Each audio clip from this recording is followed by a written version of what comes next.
So, from what I can tell, Fujifilm is back manufacturing film for the Japanese market after stopping production this past year. Last spring, they put out a statement saying that it has been difficult to supply sufficient products due to the lack of procurement of raw materials, pausing production for the time being. Around this same time, we saw Fujifilm rebrand their US-based products, donning a new Made in USA insignia that suggests that perhaps Fujifilm's film, at least internationally, was being made by a different kingpin. Additionally, Fujifilm's production didn't stop much outside of Japan, bringing up more questions about these Fuji stocks.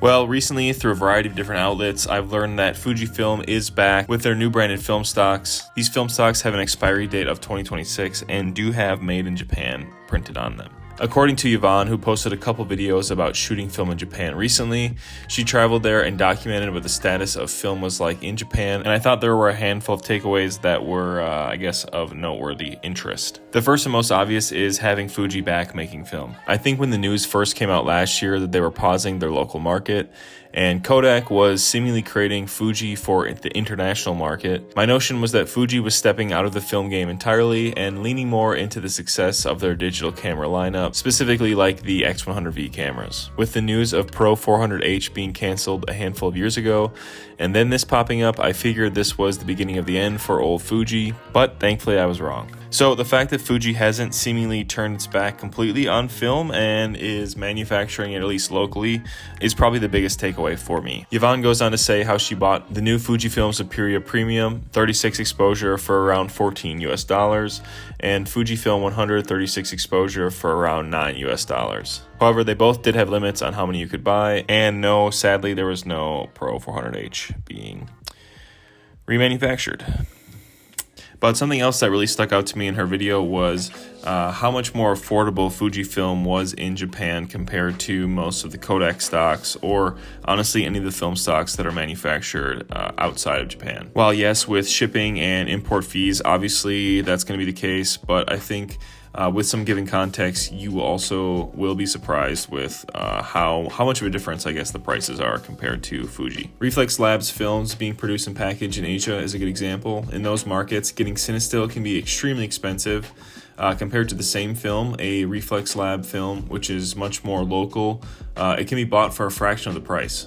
Some of the individual Kodak rolls in some of these Japanese stores were almost like $30 according to Yvonne, and some of the 35mm E100 being damn near $50. So it makes sense why getting Fujifilm back in production is so important for a huge portion of the world. It's so easy to forget from my, American point of view, how inaccessible film is to the vast majority of countries out there.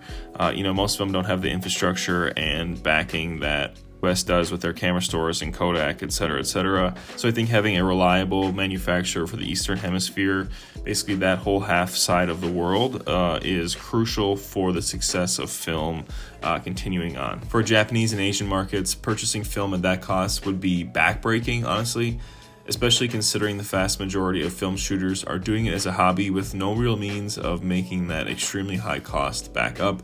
Especially compared to digital photography. Yvonne goes on to say there were a handful of rebranded Japanese film stocks, which I think brings up a good point.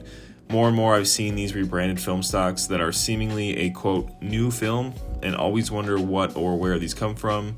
So after doing some research, I'm actually making a video about this that's going to be coming out next week, so make sure to stay tuned for that, because I was actually surprised to find out a lot about some new film stocks and some film stocks and companies that are just branding stuff as the same film that we've seen plenty times, but with their unique spin and branding on it. Regardless, I think this is great news for film shooters in general, and especially if you're in the Eastern Hemisphere. I can imagine how difficult it could be to get film and how expensive the cost would add up over time. So having a more reliable manufacturer like Fuji continue to support the game and hopefully bring some more products for the future is vital for the continued shooting of a huge portion of the audience, I think. With that being said, I'm curious if the US will be getting any of this Made in Japan Fujifilm film stocks, or if we will continue to get the Made in USA film stocks, as I'm not quite sure they're the same thing. Let me know what you think about that down in the comments. I tried to see if there was any links online for retailers to purchase said film, but I could only find a handful of eBay resellers. So I'll link those down below if you really are interested.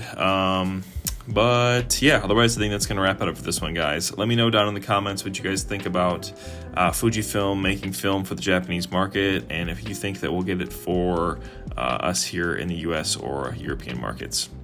Otherwise, that's going to do it for this one, guys. Thank you so much for watching. Peace out. Until the next one, stay safe, stay shooting. Adios.